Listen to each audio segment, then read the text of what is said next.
give it a minute. Let people start to coming in. You know.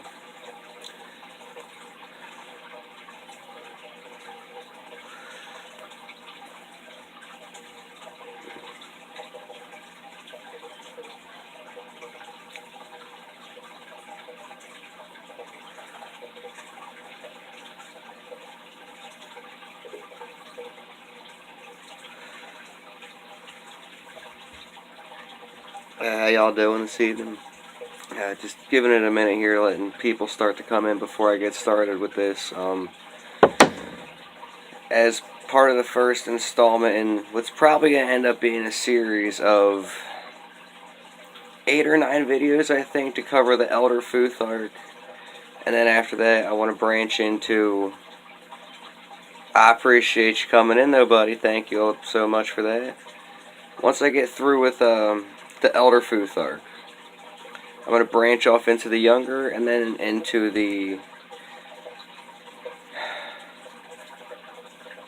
Ogum. Sorry, I was drawing a blank there, but tonight I really just want to start off nice and slow, let everybody get into it, and just a brief history before we get too far into the phonetics and esoteric aspects of the runes.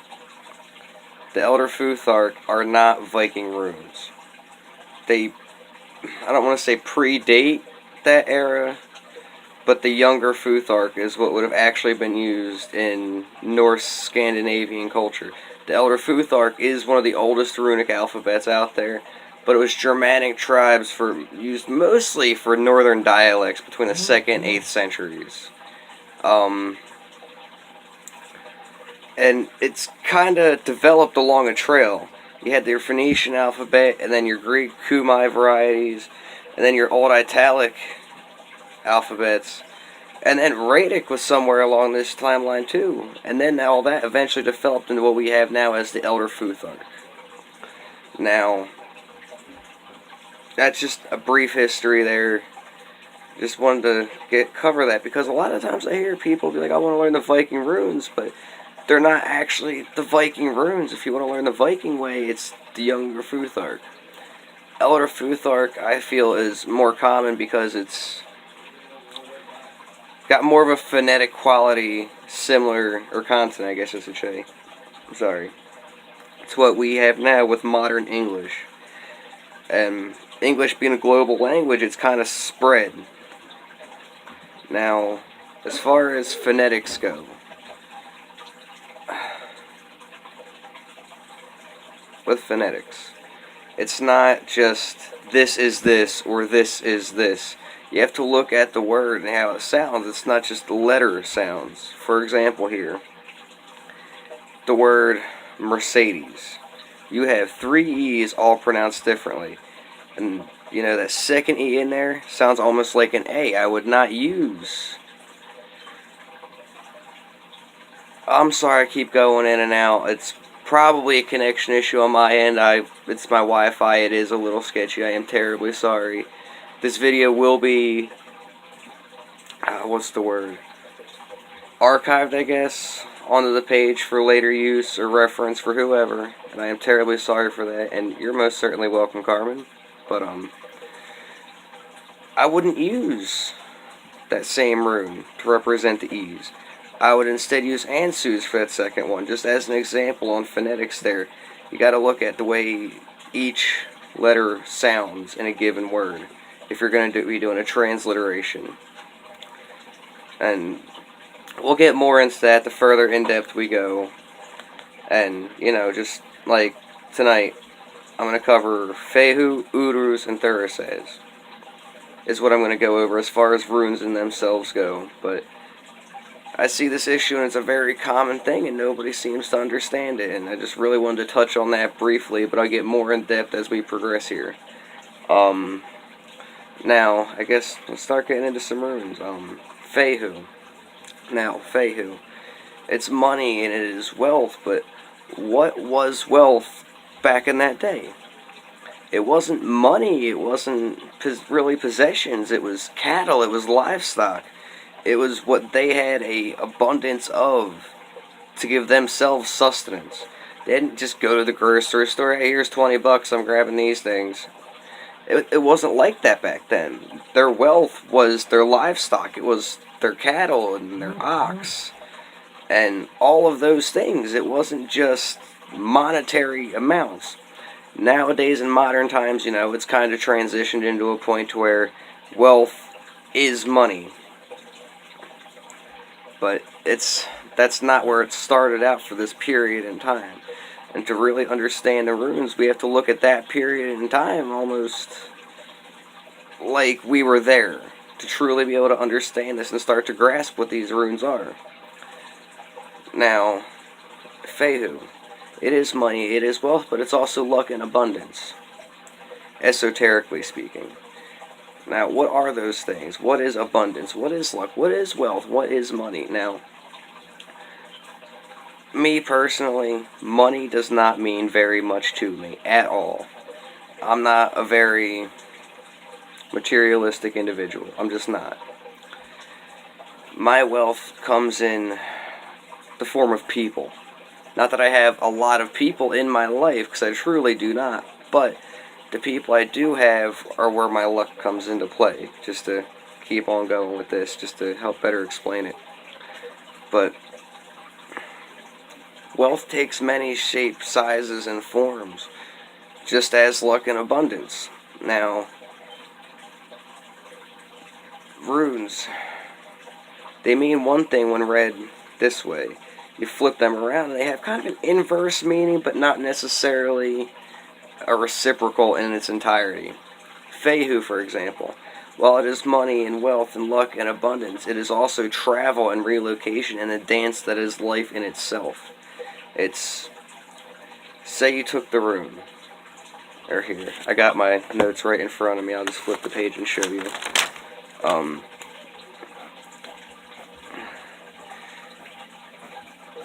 Now say,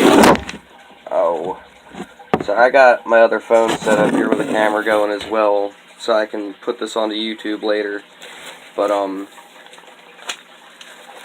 see, here, this is how everybody pictures Fehu, and that's where you always see it. However, nobody talks about it esoterically, and it gets more in depth to it. This is also Fehu. It is the same rune, it is just flipped. Now, not all runes have a flip. They don't always exactly flip. Some just are sideways a little bit more, and you got to just kind of look at it to really grasp it. Gabo, for example, it's just like an X in modern English, right? Wrong. If you look at Gabo as a rune, it is taller than it is wide. Most of the time. Depends on whoever crafted it, did whatever with it. But most of the time it ends up taller than it does wide. So that way when you go to do a rune casting, say you pull it out and it's sideways, that changes your reading a little bit there. Just as an example. But for one that's not necessarily going to flip and rotate completely around, but will look different. Now, beyond Fehu, tonight I want to talk about Uruz, or Ura. Now, that's just depends on your dialect. However, the dialect does change the way you would interpret this rune. Phonetically speaking, might I add before I move on, Fehu would be equivocal to kind of an F, as in fast or flicker. But you have to have Fehu as an F. Now, Uruz or Ura, like I said, depends on your dialect there, is always going to be a U or a Y kind of sound, phonetically speaking. However, if you're in a dialect where it would be Ura, it would mean water. However, as Uruz, as we all know it, it is strength, it is power, it is courage, it is the ox. But inversely, it is frailty and rashness and violence and lust. And here we can see just how different and inverse and converse these runes can be if you're going to interpret them esoterically, which is the simple flip of the script or the page. And it definitely could be the weather. It's hard to say.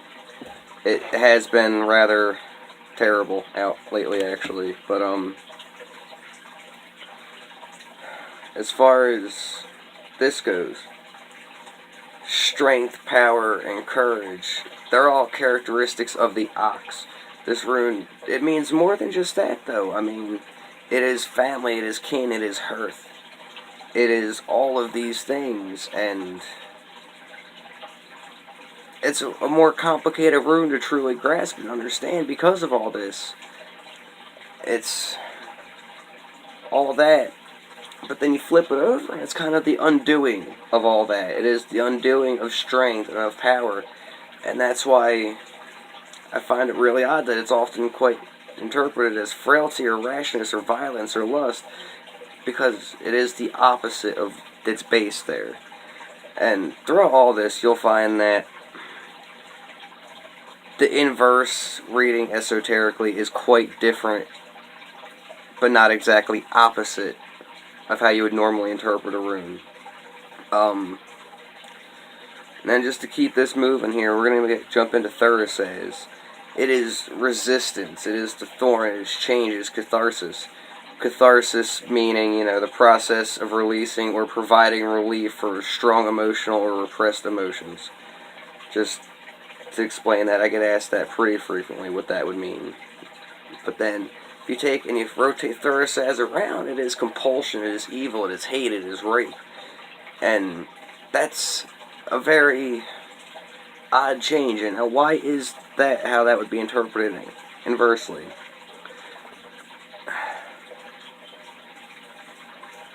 Anybody have any ideas here? We'll try to make this more of an interactive lesson here. Try to get y'all with your minds moving and working. Because this is something that's going to take a long time to study and truly grasp. And I'd love to be able to sit with everybody individually and really explain it and get down to the bare bones of it all. But I just don't have the time. But why would it be interpreted in this way? It's because if you look at the rune, it is thorn, it is change. What is a thorn? What kind of change? What is catharsis in its nature? It is healing, but on the flip side of that, to heal is to bring joy. It is to make things better, to make them well. And on the flip side of that, nobody I have ever met, I can't say nobody, there are 2 people that I have met in my entire life that are just innately healers, that are compelled to do good for others. That's not always the case. It is human nature. We are compelled to hate for literally no reason. No idea why, it is just where it ends up. We are compelled into hatred for no reason. We have a very evil nature about us. We are greedy people, creatures, whatever. It's not the savages that live in the forest. The savages are right here in our own homes. We are the savages. It is in our very nature, in our bones. Me and Jessica here, we were actually just talking about this the other day. She's an amazing person and a really, really good friend of mine. She's just perfect.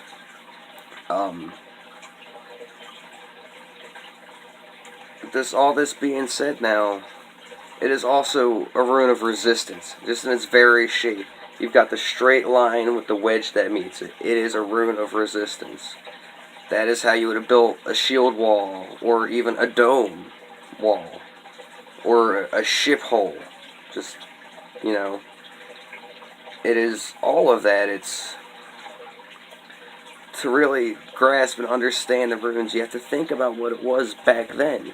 Now, I'm sure we've all heard the story on where the runes came from, and how Odin hung on the branch of the tree Yggdrasil, pierced for 9 nights and 9 days by Gungnir, his spear.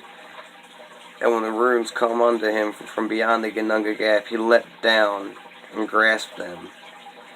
And that's the story of how we got the runes. All 24. And that's why this is going to be an 8 or 9 part series. I'm not really sure. We'll just see how quick we can progress through this and how well I can explain it in each video. And then at the end I want to ask who all has questions, and I'll try to touch on them more and more as we go on, just to, kind of keep answering people's questions as we go through this. But, I guess for tonight, we'll cut it off there. I'm sure y'all have all had your notes and binders and all that going, trying to learn and remember and write stuff down for your own grimoires or books of shadows or whichever you prefer the term for. Before we go, though, does anybody have any questions regarding anything we've covered tonight?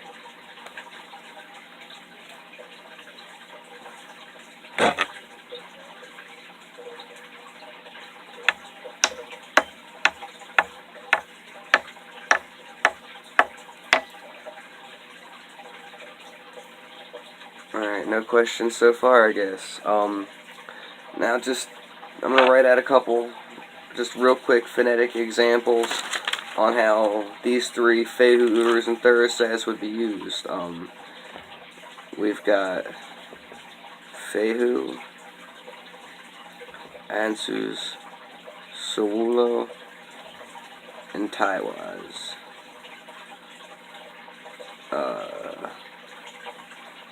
Uruz, and Wunjo, and then the mighty Thunderer Thor himself.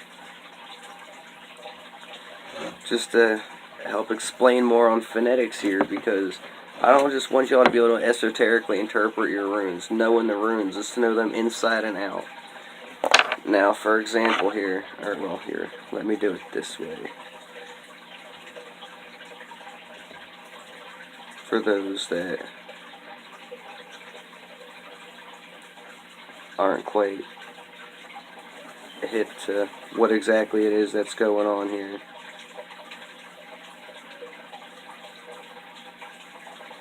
If I could think on the same track for more than 2 seconds, I would be fantastic tonight. Now,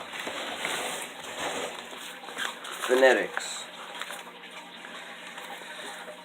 We have Fehu, Ansuz, Sawulo, and Taiwaz. F-A-S-T, it's fast, is what this reads right here. Now, this is just an F. Fehu, it's not really complicated, it's not got too many other values other than just an F, phonetically speaking. But then we have Uruz. Now, it's a U and a Y, right? So we have up right here, but, you know, it could also be interpreted as a Y instead of just a U. So we would have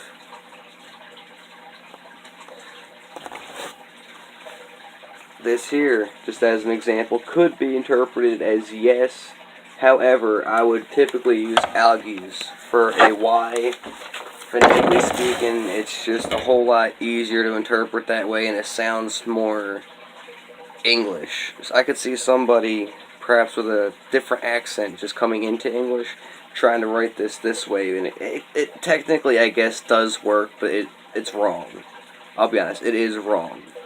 But just for an example here, you know, for lack of a better word, where that would be interpreted in this manner. But then, as far as Thurisaz goes, we've got Thurisaz, Othalos, and Raido. It reads Thor. Now, Thurisaz is quite often seen as Thor's rune. I completely disagree with that statement. I'm no scholar, but in my years and years of study here, I can't correlate the two at all personally. I can't do it. I don't know if that's an issue with me mentally. I don't know. Thurisaz is seen as Thor's rune. It is the thorn. And I suppose maybe that's where that connection gets made at, but I really can't say for certain. I just can't. Personally, I see Uruz as more of a Thor's rune. Thor is the protector god. He's like, for lack of a better analogy here, he's kind of like the Jesus of paganism. He is the protector god of Midgard. He is the hero of humanity, the protector of mankind. Just like Jesus was supposed to be, but that's a touchy subject. I don't really want to venture too far into that, but just for a comparison here, that is who Thor is. He is mighty, he is strong, he wields the mighty hammer Mjolnir. It's Uruz, is what I can correlate to Thor more so than Thor says, because what was Uruz? It was power, it was strength, it was courage. And all these things are what Thor is the embodiment of. He is the son of Flodin and Odin. He is the son of the earth. And I can't really correlate Thuris as to Thor. I personally cannot. It is a quite common thing, but it's really, really hard to say. I wasn't around back then. I can only interpret based on the knowledge we have today. And with that, I'm sure there is that language barrier. And as the more and more somebody studies and learns, they'll see that phonetic transliteration and esoteric readings between today's world and the world of yesterday are two entirely different things. And learning how to bridge that barrier is, personally for myself, the hardest part of it all. That was the hardest part to get through my own mind. And it's something just months ago I was finally able to do. And I started thinking about it. You've got to be able to look at what life was then and not just today. Today's world has its step in it and all that. Of course it does. We're in today's world doing it. But that's not when it was around. That's not when it was prominent. It's not none of those things. It is yesterday's world. And nobody seems to really want to grasp or understand that now. Like Valhalla, just for an example. Everybody just assumes they're going to Valhalla for whatever battle, but that's because it's been Christianified, as I would call it for lack of a better term. Valhalla was a consolation prize for dying in battle. It's not something they went out there looking to do. It is not. Now, I don't want to bust anybody's bubble. I don't want to hurt nobody's feelings, but Valhalla was a consolation prize. They didn't go out like, oh, I'm going to go die in battle today, go to Valhalla. No. That's not how it was. It was a consolation prize for living and dying an honorable life.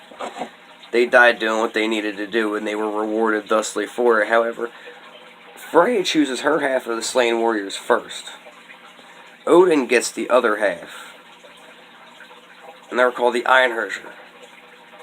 That's who's in Valhalla. A very few select warriors.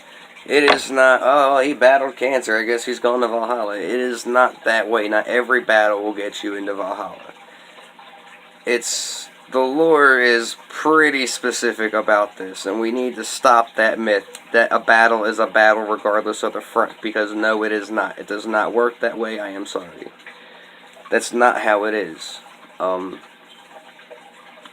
there's nothing wrong with that. There's really not. I'm not going to Valhalla. There is a 90% chance at no point in my life will I be out there fighting a battle, come hell or high water, for any reason. There is literally zero chance. Well, not zero, I mean, the world is pretty, right now, but anyway. It's a very minimal chance that will ever be the circumstances. I'm not going to Valhalla. I'm aiming for Helgafjell. I'm not exactly the nicest person. I'm not a bad guy either, though. I do what is right because it is right, and not necessarily because it is what is right for me. And that's called integrity. That's a very lost quality in the world. And I didn't even intend on going off on this tangent or spiel tonight, but it's happening. The other halls of the afterlife, the next life, whichever you prefer, the next world. We don't have anything like the Christian hell, and nobody has ever once thought to ask why. And now why is that? It's because the Christian hell might have been named after our hell, but it was then given the qualities of Muspelheim.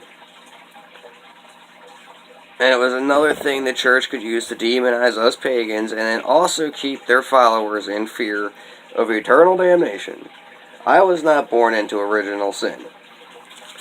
I don't quite grasp the whole concept of why that was ever a thing, but just to, we'll go into the Norse afterlife and cosmology aspects of all of it after we cover runes, but I don't remember what got me going off on that. I really don't.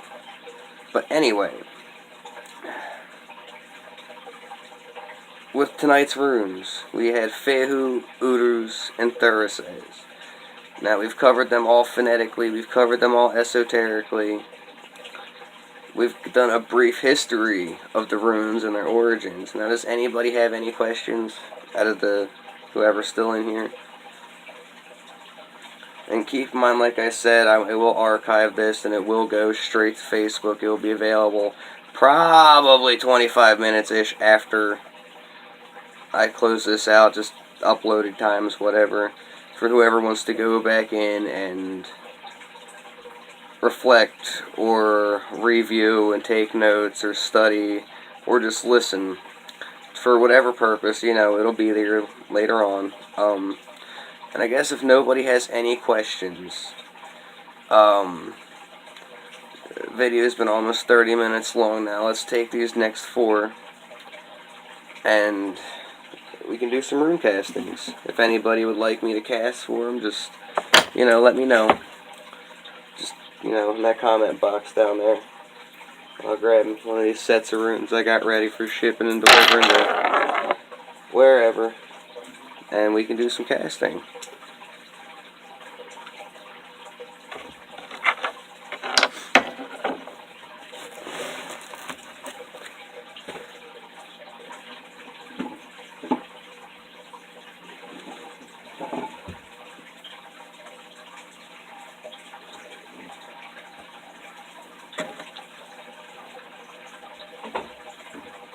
If anybody's so inclined.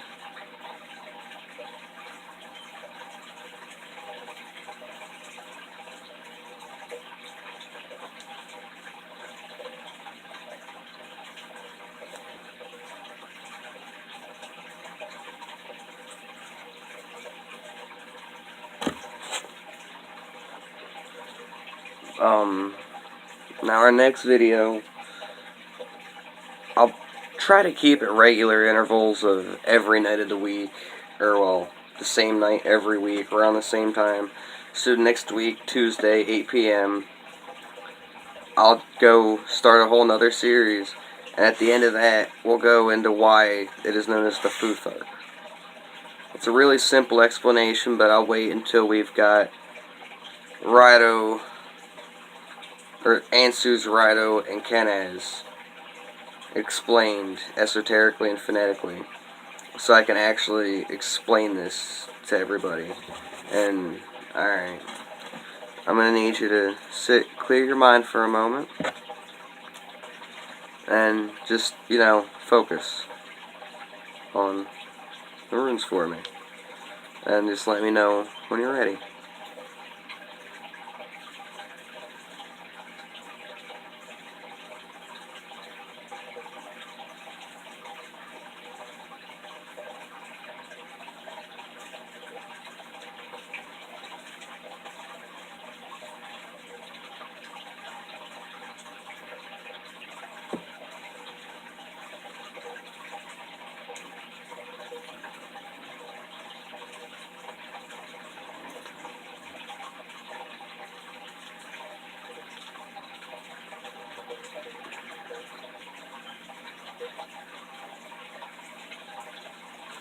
Are you ready for me to draw? Alright.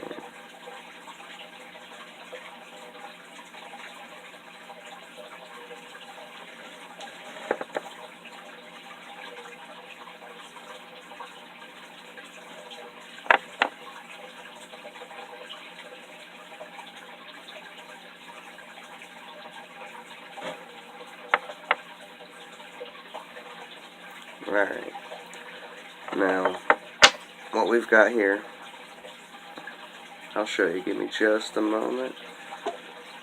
We have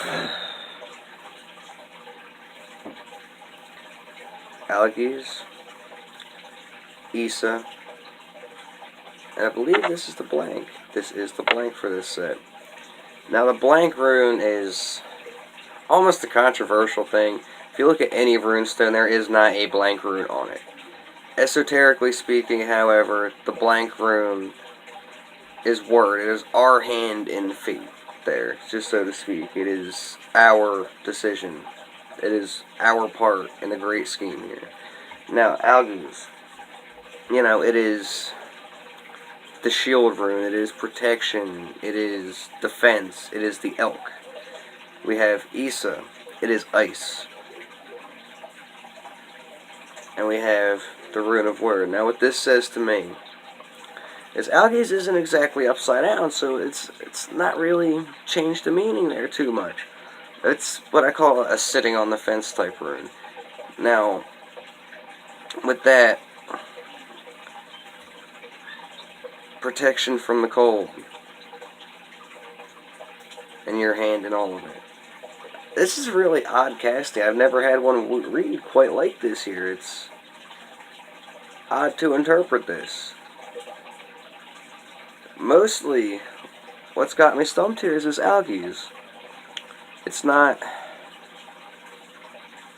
something you usually see this way.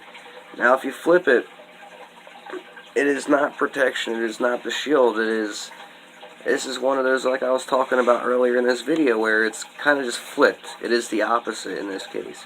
It is not the shield. It is the sword, so to speak. It's not you're defended. It's you're kind of against it. And we have Issa. It's ice. It is the standstill. It is frozen. Now with this, it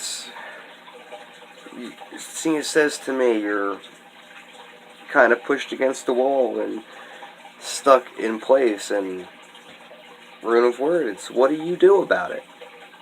What is your hand in all this, and what can you do to change it? Just, as far as that casting goes. That was a really odd casting. I've never had him read quite like that. Usually, any other time I've casted or seen a casting, they've been about the future and not the present. And it's really intriguing to see a casting happen with the present in mind, because nobody wants to know about the present. They're all living in it. And that's just, that was unique. That's not a very common thing. Now, all this being said,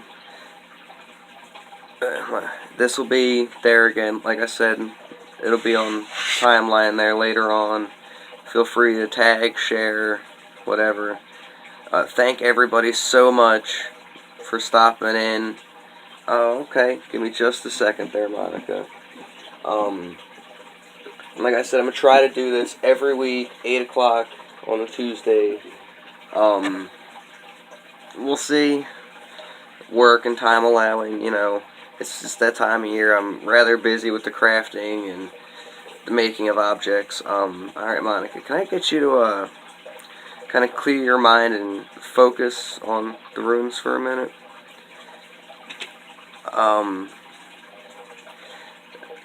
Now, I've got a bit of a special project in the works here for someone that's really special to me, and I would love to show you all, but I'm not going to do that until I get to give it to her, because she'll watch this, either now or later, but, it's almost complete. Little bit more to go. This is one of those people that refuse to hand anything less than perfection. But, just let me know when you've got your mind cleared and your energy focused here, Monica, and I'll go ahead and draw. I'm sorry I'm frozen. The weather's kinda Alright, I'll go ahead and draw for you.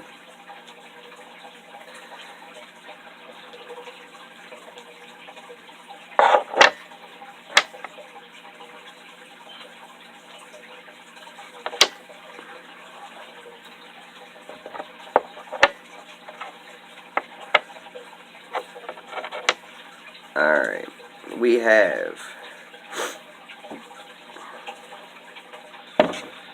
give me just a moment here, we have Dagas, Othalos, and Typhons.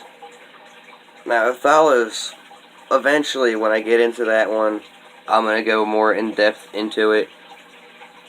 It is not what everybody seems to think it is. We'll get into that in a few episodes.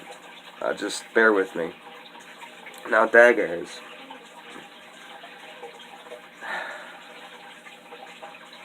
Give me just a minute here. My mind's done